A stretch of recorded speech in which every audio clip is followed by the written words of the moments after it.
بسم الاب والابن والروح القدس الان واحد امين. حكايتنا النهارده مع قديس جديد انتوا ما تعرفوش كتير، وهو القديس فيلوسيوس. وهو ولد في مدينة أنطاكيا من أب وأم وثنيين، سمياه فيلوسيوس، ومعنى اسمه محب الإله. لكن للأسف أبوه وأمه كانوا بيعبدوا عجل اسمه زبرجد. ولما بلغ سن 10 من عمره دعاه أبوه وأمه إنه يعبدوا هذا العجل، لكنه رفض بشدة ولكثرة حبهم ليه لأنه وحيد ليه وما عندهمش غيره فسابوه. أما الطفل فلوسيوس فلأنه كان صغير وخبرته قليلة ظن إن الشمس هي الإله، فوقف بكل براءة قدام الشمس وقال لها: إذا كنت أنت الإله الحقيقي عرفيني بنفسك. فجه صوت من العلاء وقال له: أنا لست الإله، بل أنا مخلوق وخادم للإله اللي انت هتعترف باسمه هتسفك دمك البريء على اسمه. ولما ربنا لقى في استقامة قلبه أرسل له ملاك يعلمه ايه هو الطريق اللي هيمشي عليه. وبالفعل الملاك علمه كل شيء عن الدنيا وازاي ان ربنا خلقها كل حاجة لمجد اسمه، وتجسد السيد المسيح نفسه لخلاص كل البشر. ففرح الطفل فيلوسيوس بالكلام الملاك علمهوله، وفضل من الوقت ده يصوم ويصلي ويتصدق على المحتاجين والفقراء.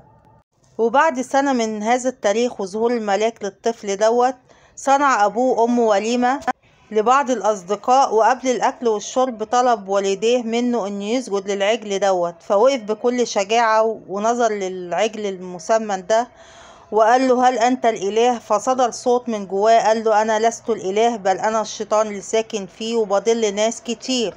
لكن الشيطان اللي جوه العجل دوت خلى العجل يمر عليهم ويموتهم في الحال، الأب والأم. لكن الطفل ده صلى لربنا كتير وقال له: يا رب من أجل اسمك القدوس أقم أبويا وأمي من الموت.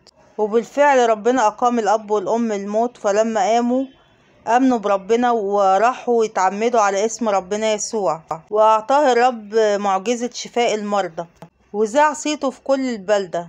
فوصل الخبر للملك دقلديانوس، فاستحضروا وأمروا إنه يبخر للأوثان، فلم يرضى ورفض بشدة، وأخد يوعده بوعود زاهية كتير ويلطفوا عشان يقدر يسجد للأوثان، لكنه لم يرضى. وبعد وعود كتيرة الشاب دوت قام وقال له بكل شجاعة: وريني فين أبولون اللي انت عايزني أسجد له.